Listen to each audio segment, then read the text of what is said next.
Here we go.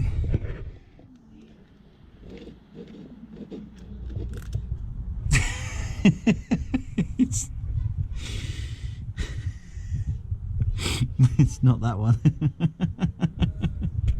Well, back to the drawing board. It's actually that one. Wrong nut. It's my back. Well, I'll be honest, I wish I was riding it today and not starting a mammoth project on old gnarly here, but you know, that's life, and that's the world. There's actually cobwebs on the bike. Anyway, yeah, the day's finally here. Looks like the sun's shining. The beginning of spring. It's around 20 degrees here in London today, and a perfect opportunity for me to get started on this project. So I obviously said on the last video, crash bike, bent frame, written off, bye-bye motorbike. Bought it back off the insurance company as it's a category B in the UK. That basically means that you can't ride it on the road ever again, but what you can do is replace the entire chassis. So this is what I'm going to do, and I'm going to start the project today. It's going to be a bit of a journey, so I'm going to do it by trial by error, and we'll see how far we get with Nala. So I'm not lucky enough to have a garage, so I'll be doing most of the work here in the garden when the weather's right, and I might just have to sneak it into the spare bedroom at some point as well if the weather ever gets bad, but we'll keep that quiet for now.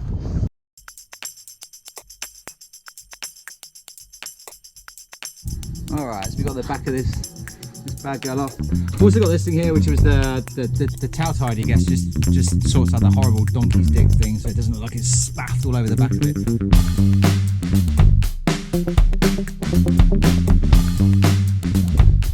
What we got here? This is this thing here is actually the decibel killer for the exhaust. I think all the resonance actually wiggled the screw, the grub screw that was in here. And I was at the traffic lights one day, pulled away rather enthusiastically, shall we say, and as I went, Nala just coughed out her baffle, and I instantly noticed that the bike was sounding considerably louder, and turned around and got back in a great big Ford Transit van, just flattened it. So it kind of just stayed in the bike ever since then. Hello, darling. All right, let's have a little listen to her. Weirdly, the bike hadn't actually been started for 2 months, and she just fired straight up. So I've got no issues with the engine starting first time. So let's have a little listen and say bye-bye to Nala.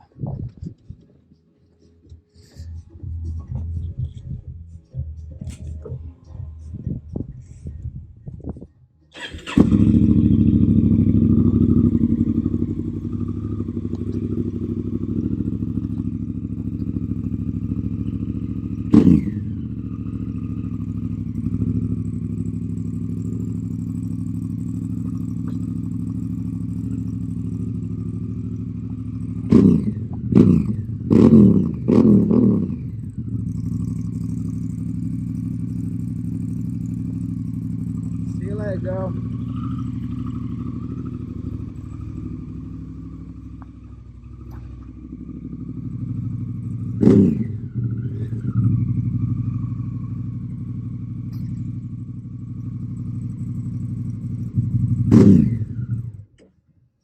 Well, that's it. The next time we hear the Nala, sure you will be in a new frame. We hope. Okay, so the back end is off. I've got this little piece of plastic here, this mud guard that's got to come off as well. I've started to just start peeling away the loom. It's actually pretty self-explanatory, pretty good, so we're not going too badly. I'm not going to take off too much more of the electronics today. I'm going to leave that for another day, but I want to start taking off some of this fairing stuff as well, to maybe start getting a proper look at the bike and, well, get an understanding for what I've just taken on. It's pretty too late now. I've just spent a whole lot of money on a brand new frame. This thing right here. I'm going to have it powder coated. I'm going to have it powder coated another colour, so I'm still deciding on what colour to have it painted, but I don't want to keep it black. I'm going to have it painted another colour, so that'll look lovely, won't it?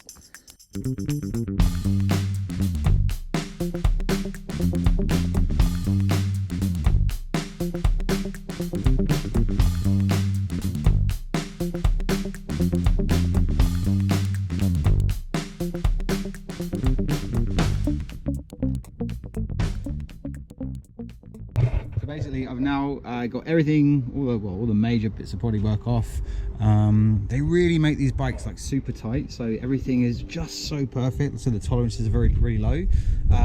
First time I've ever had the tank off on this bike. I had one off on my friend's Africa Twin before, but it's pretty incredible to see a bike that's done what, 20,000 miles has been done on this bike. A lot of them very hard miles, a lot of off-road, obviously a lot of on-road as well, and we're talking like bouncing off the rev limits of life for a lot of its life so far.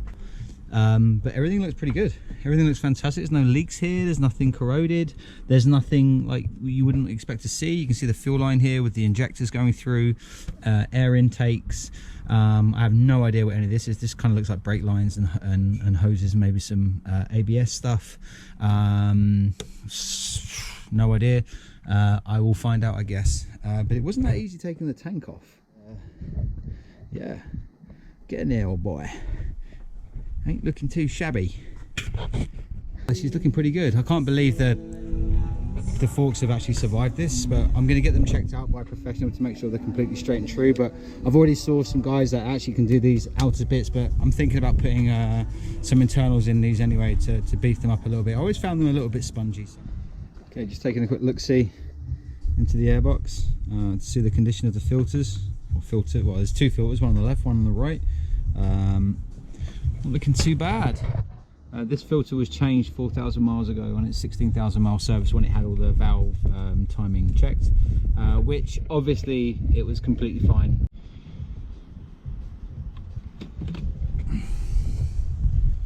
Looking pretty good in there. Very clean still. All right, you can just see a tiny little bit where the oil's gathered, but she's very dry in there still. Great. Filter looks pretty good shape. Get some pieces there, but nothing much. Alright, so just taking the belly pan off. I'm going to start to drain out the cooling system to start to remove that and get everything taken apart there. And it actually just reminded me, I always used to wonder why the bike got up to running temperature very quickly. And I did some research and I found out that essentially what happens is there's a valve inside the cooling system. So when you first start the bike up, the valve actually locks off and actually stops or prevents any water flowing through the radiators, essentially just holding all of the water in the jacket here until the bike gets up to riding temperature. It then starts to flow water through the radiators. The cooling system on these bikes is fantastic. It's two big radiators on either side. But it would surprise me how 3-4 minutes into riding it on a very cold day, she's at temperature and ready to rip. Very weirdly, I've taken out the drain bolt, but it doesn't flow out, strangely. So I've taken this off the breather. I'm just going to apply some pressure through a bicycle pump that I have here. Hopefully that will present some pressure to it so the water will come out. Lo and behold,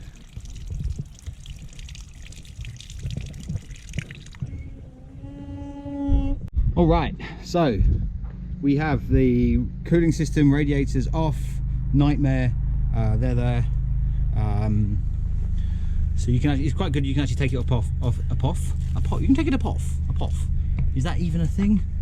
You can take it apart, you take it off. Apart and off. That's it, it's a new word, I'm using that. Apart. You can take it off in a unit, which is pretty good, so I can just bolt that straight back onto the bike when we're done and dusted.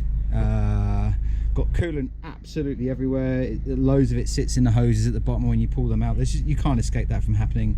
Coolant is everywhere. Not cool at all.